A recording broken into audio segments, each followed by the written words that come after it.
প্রিয় শিক্ষার্থী বন্ধুরা, তোমাদের একাদশ শ্রেণীর ভর্তির অনলাইনে আবেদন চলছে। এই আবেদন চলবে আগামী 11 জুন পর্যন্ত। আবেদন করতে গিয়ে তোমরা যে সমস্যাটার সম্মুখীন হচ্ছে প্রত্যেকেই, সেটি হচ্ছে আবেদন ফিজ জমা দেওয়া যাচ্ছে না এবং চূড়ান্ত ধাপে কলেজ সিলেকশন করা যাচ্ছে না বা কোন কলেজে অ্যাপ্লাই করব সেটি করা যাচ্ছে না।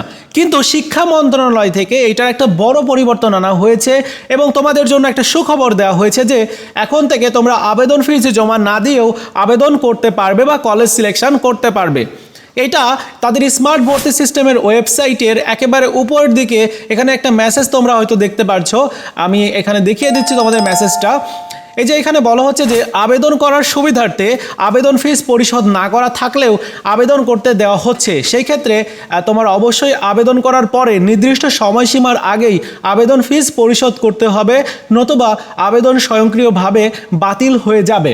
তো এখানে তো বলে দেওয়া হয় নাই যে আবেদন শেষ করার তোমার 24 ঘন্টা বা 48 ঘন্টার মধ্যে আবেদন ফিস জমা দিতে হবে, এমনটা তো বলা হয় নাই। বলা হয়েছে যে নির্দিষ্ট সময়সীমার আগেই, মানে তোমার যে নির্দিষ্ট সময়সীমা কবে রয়েছে 11 জুন পর্যন্ত আবেদন করতে পারবে। তার মানে 11 জুনের মধ্যেই যদি তুমি আবেদন ফিস পরিশোধ করো তাহলে তোমার আবেদনটি ঠিক থাকবে, অন্যথায় তোমার আবেদন কিন্তু বাতিল হয়ে যাবে 11 জুনের পরে গিয়ে। তো আশা করি তোমরা এই বিষয়টি সম্পর্কে ক্লিয়ার বুঝতে পেরেছো। এখন আবেদন করতে হলে তোমার কি করতে হবে? প্রথমে সাইন আপ করতে হবে। সাইন আপে এসে তোমার রোল নাম্বার, বোর্ড, বছর, রেজিস্ট্রেশন নাম্বার, এরপর mobile number, confirm mobile number, মানে একই মোবাইল নাম্বার দেওয়ার পর সাইন আপ করতে হবে। সাইন আপ করলে তোমার একটা এডু আইডি দেওয়া হবে এবং পাসওয়ার্ড দেওয়া হবে। তো এডু আইডি পাসওয়ার্ড ব্যবহার করে তুমি সাইন আপ করবে, ঠিক আছে? তো তোমরা জানোই যে আবেদন কিভাবে করতে হয়। সাইন আপ করার পরে তোমরা এখানে দেখতে পাচ্ছ যে একটা মেসেজ দেখানো হচ্ছে যে আবেদন করার সুবিধার্থে আবেদন ফিস পরিশোধ না করা থাকলেও তুমি আবেদন করতে পারবে। সো এটাই দেখানো হচ্ছে। সো এটা তোমাদের জন্য কিন্তু সুখবর, কারণ এখন এই মুহূর্তে আবেদন ফিস জমা দেওয়া কোনোভাবেই সম্ভব হচ্ছে না। পেমেন্টস যে গেটওয়ে রয়েছে সেই গেটওয়েগুলো বন্ধ রয়েছে, বা তাদের যে সিস্টেম এই সিস্টেমটা বন্ধ, যার কারণে তোমরা অনেকেই আবেদন ফিস জমা দিচ্ছ, কেটে নেওয়া হচ্ছে টাকা, কিন্তু কোনোভাবেই আবেদন করা যাচ্ছে না। এই টাকাটা আসলে কি তোমরা ফেরত পাবে কিনা এটা আদৌ কেউই বলতে পারছে না। তো তোমাদের এখন উচিত আবেদন ফিস না দিয়ে তোমরা আবেদনের যে তথ্যগুলো রয়েছে সেগুলো এন্ট্রি করো। তো এটা ছিল পেমেন্ট সংক্রান্ত বিষয়। তো তোমরা এখন আপাতত যেহেতু আবেদন ফিস জমা না দিয়েও আবেদন করা যাচ্ছে, তাই তোমরা আবেদনটি কমপ্লিট করো। আর ফিস জমা দিবে কখন?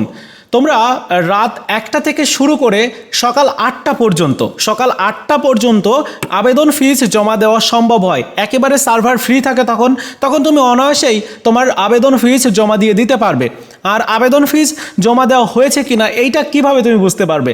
এই যে এই শিক্ষার্থীর আবেদন আমি করেছি এবং এই শিক্ষার্থীর আবেদন ফিস জমা দেওয়ার ক্ষেত্রে বেশ কিছু প্রবলেম হয়েছিল। আমি অনেকবার ট্রাই করেছিলাম আর টাকা কেটে নেওয়া হচ্ছিল, কিন্তু কোনোভাবেই আবেদন করা যাচ্ছিল না বা ফিস জমা হচ্ছিল না।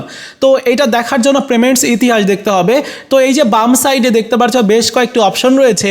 এই অপশনগুলোর মধ্যে পেমেন্টস ইতিহাস একটা অপশন তুমি পেয়ে যাবে। এখানে ক্লিক করবে, কিছুক্ষণ লোডিং নিয়ে এরভাবে তোমাকে কিন্তু দেখানো হবে। এই যে দেখতে পাচ্ছ যে এই শিক্ষার্থীর তার কিন্তু তোমার যে কমপ্লিট করেছে এই যে শিক্ষার্থী, সে কিন্তু তার অ্যাপ্লাই ফিজ এটা কিন্তু কমপ্লিটেড হয়ে গেছে, মানে অ্যাপ্লাই ফিজ তার দেওয়া হয়েছে। যদি তোমার এখানে কমপ্লিটেড লেখা থাকে তাহলে তুমি বুঝে নেবে যে তোমার আবেদন ফিজ দেওয়া হয়েছে।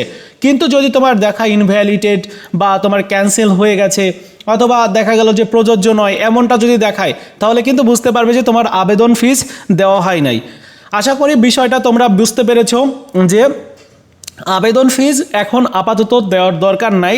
আগে তুমি আবেদন করো, যদি তোমার এতটা জরুরি মনে হয় যে হ্যাঁ আমি আজকের মধ্যেই আবেদন করব, সেটি তুমি করতে পারো। আবার যদি মনে করো যে না আমি আবেদন ফিজ জমা দিয়ে তারপরই আবেদন করব, সেটিও তুমি করতে পারো, যেটা তোমার ক্ষেত্রে ভালো হয়। তবে এই সার্ভারের সমস্যা থাকার সময়টাতে তোমরা রাত 1টা থেকে শুরু করে সকাল 8টা পর্যন্ত এই সময়টাতে আবেদন করো, তাহলে দেখবে যে তুমি সহজেই আবেদন ফিজ জমা দিতে পারছো এবং তোমার আবেদনও করতে পারছো, ঠিক আছে? সো এটা হচ্ছে মেসেজ। আশা করি তোমাদেরকে বোঝাতে পেরেছি আবেদন কিভাবে করতে হবে। এটা নিয়ে কিন্তু অলরেডি আমি একটা ভিডিও দিয়েছি, তোমরা সেই ভিডিওটি দেখে জেনে বুঝে তারপর আবেদন করতে পারবে। ওকে, সো এই ছিল আজকের মতো ভিডিও। দেখা হচ্ছে নতুন ভিডিওতে।